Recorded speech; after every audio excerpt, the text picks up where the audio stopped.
বিশ্ববিদ্যালয় পড়ুয়া একজন তরুণ ধূমপান করে না, নেশা করে না, কারণে অকারণে বাবা মার কাছ থেকে টাকা চায় না, ঠিক সময়ে বাড়ি ফেরে, কঠোরভাবে মেনে চলে ধর্মীয় অনুশাসন। বিশ্ববিদ্যালয়ে তার রেজাল্টও ভালো।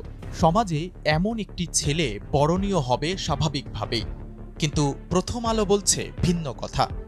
উল্লিখিত চরিত্রের একজন তরুণকে তারা লাখ লাখ পাঠকের সামনে হাজির করেছে জঙ্গি হিসেবে।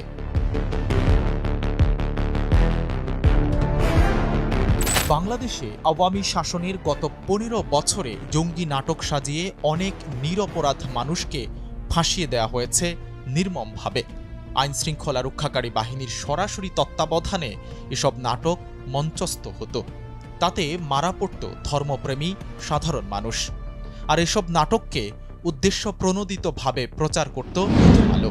সংবাদের পাশাপাশি থাকত মন্তব্য, প্রতিবেদন আর বিশেষজ্ঞ কলাম। হাসিনা সরকারের পতনের পর গণমাধ্যমের অনুসন্ধানে বেরিয়ে আসছে জঙ্গি নাটকের পিলে চমকানো সব তথ্য। তখন আইনশৃঙ্খলা রক্ষাকারী বাহিনীর জঙ্গি বিরোধী অভিযান নিয়ে মানুষের মধ্যে নানা প্রশ্ন থাকলেও প্রথম আলো সেদিকে কর্ণপাত তো করেইনি, উল্টো কোমর বেঁধে প্রচার করত সেসব নাটক। আপনার সন্তান জঙ্গি হচ্ছে না তো, এমন শিরোনামে প্রকাশিত লেখায় প্রথম আলোর উদ্দেশ্য বুঝতে মোটেও বেগ পেতে হয় না। দেশে রাজনৈতিক পট পরিবর্তনের পর জঙ্গি ইস্যুতে প্রথম আলোর দিকে আঙুল তুলছেন অনেকেই। জঙ্গি নাটকে যারা ভুক্তভোগী তারাও মুখ খুলতে শুরু করেছেন। প্রথম আলো পত্রিকা তাদের সামনে, ওখানে ডিবি মুনির ছিলেন এবং তার বস ছিলেন এই পুলিশের সাবেক আইজিপি। তিনি তখন ছিলেন ঢাকা মেট্রোপলিটনে, তিনি পুলিশ কমিশনার ছিলেন। তো ওনারা আমাকে একটু মনে করছিলেন হুজুর টাইপের মানুষ, হাবাগুবা টাইপের হয়তো এইভাবে ভাবছিলেন। হাত করার পরই আমাকে একটু দূরে দাঁড় করিয়েছিলেন। ওখান থেকে আমি পরিষ্কার দেখতে পাচ্ছিলাম যে প্রথম আলো পত্রিকার মধ্যে সামনে লেখা, এবং শিরোনাম মতো আমি দেখে ফেললাম ওখানে লেখা আছে যে আমেরিকান এমবেসি ও ভারতীয় দূতাবাসে আক্রমণের পরিকল্পনায় চট্টগ্রাম থেকে এই জঙ্গিদেরকে গ্রেপ্তার, একদম হেডলাইন এটা। তো এরপর ধারাবাহিক যে ঘটনা ঘটলো, এই আমাকে রাতের গভীরে জিজ্ঞাসাবাদ করা হতো, বিভিন্ন সময় থেকে নিয়ে জিজ্ঞাসাবাদ করা হতো। আমার সাথে আমার স্কুলের আরও 2জন টিচার ছিলেন, কখনো সম্মিলিত, কখনো একা একা আমাদেরকে জিজ্ঞাসাবাদ করা হতো। আমার সাথে যেটা করছে সেটা আমি দেখছি যে ওনারা বিভিন্ন জিজ্ঞাসাবাদের সময় বিভিন্ন মিডিয়ার সাথে তারা ফোনে আলাপ করে। শুধু জঙ্গি নাটকে অংশগ্রহণ নয়, ইসলাম ও মুসলমানকে খাটো করে দেখানোর চেষ্টা করে প্রথম আলো।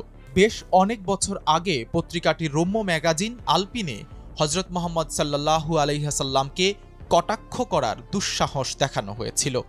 সে সময় বিক্ষোভের মুখে প্রথম আলোর সম্পাদক প্রকাশ্যে জাতির উদ্দেশ্যে ক্ষমাও চেয়েছিলেন। কিন্তু ইসলাম ও মুসলমানকে ছোট করে দেখানোর সেই প্রবণতা আজও বন্ধ করেনি প্রথম আলো। প্রথম আলোর অপকৌশল উন্মোচনে একটি উদাহরণ সামনে আনা যেতে পারে।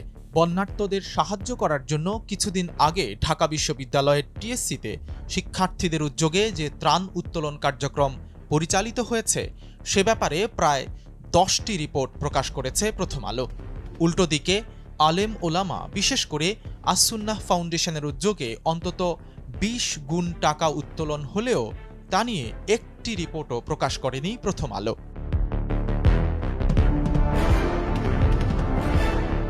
আলোচিত প্রবাসী সাংবাদিক ও অ্যাক্টিভিস্ট ইলিয়াস হোসাইন, পিনাকি ভট্টাচার্য সহ অনেকেই অনলাইনে প্রথম আলোর অপকৌশল ও দ্বিচারিতা তুলে ধরে সমালোচনা করে যাচ্ছেন। এরপর বাংলাদেশের জনগণ ও তৌহিদি জনতা সহ বিভিন্ন ব্যানারে শত শত মানুষ একত্রিত হয়ে প্রথম আলোর সামনে বিক্ষোভ প্রদর্শন করে। তারা পত্রিকাটির সম্পাদকের পদত্যাগ ও বিচার দাবি করেছেন।